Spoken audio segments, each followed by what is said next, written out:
வணக்கம். மூன்றாவது நாள் நவராத்திரி கோலாகலத்தில் திரு நாகராஜன் அவர்கள் தனது கிச்சாவை விஜயவாடாவில் இருக்கிற கனகதுர்காவாக அலங்காரம் பண்ணி சந்தோஷப்பட்டு நமக்கும் அனுப்பியிருக்கிறார்.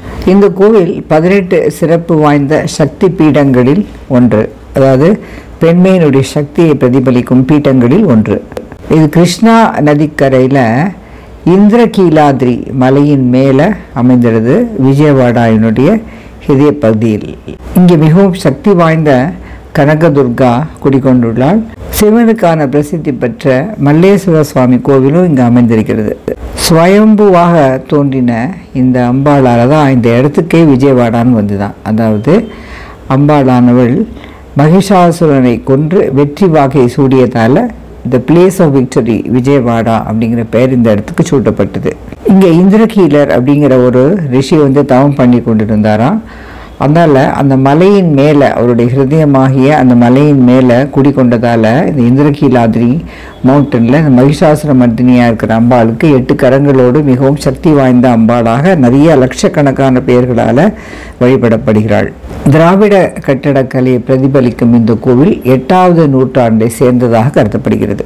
இது வெறும் வழிபாட்டு தலம் மாத்திரமில்லை, புராண கதைகளோட புதையலாகவும் உள்ளது.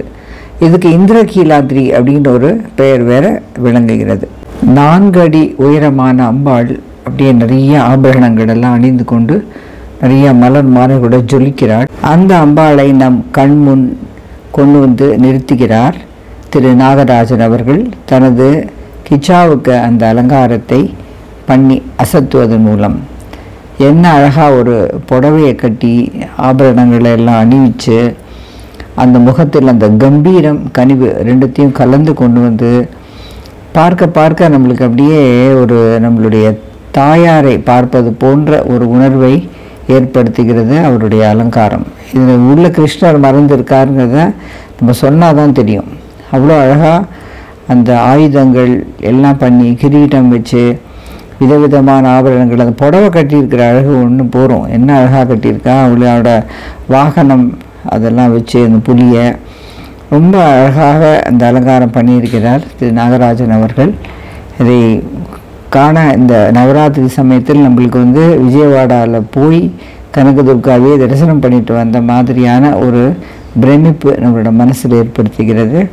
நம்ம எல்லாருக்கும் நல்ல ஒரு புண்ணியத்தை தரக்கூடிய இந்த செயலை அவர் தினந்தனமும் இவ்வளோ சிரத்தையோடு செஞ்சு அந்த அம்பாளை நம்மளுக்கும் வீடியோவாக பண்ணி அனுப்புகிறார். நான் நவராத்திரியில் பிஸியாக இருக்கிறதால இப்போ தான் 3வது நாள் வரைக்கும் வந்திருக்கேன். அந்தந்த நாளுக்கு தகுந்த பாடல்களையும் அவர் ரெக்கார்ட் பண்ணி அதோட அனுப்புகிறார். பட் அதை நம்ம யூடியூப்பில் போட்டோன்னா காப்பிரைட் கிளைம் வந்துடும். அதனால் நான் அதெல்லாம் கட் பண்ணிவிட்டு என்னுடைய உரையை அளிக்கிறேன்.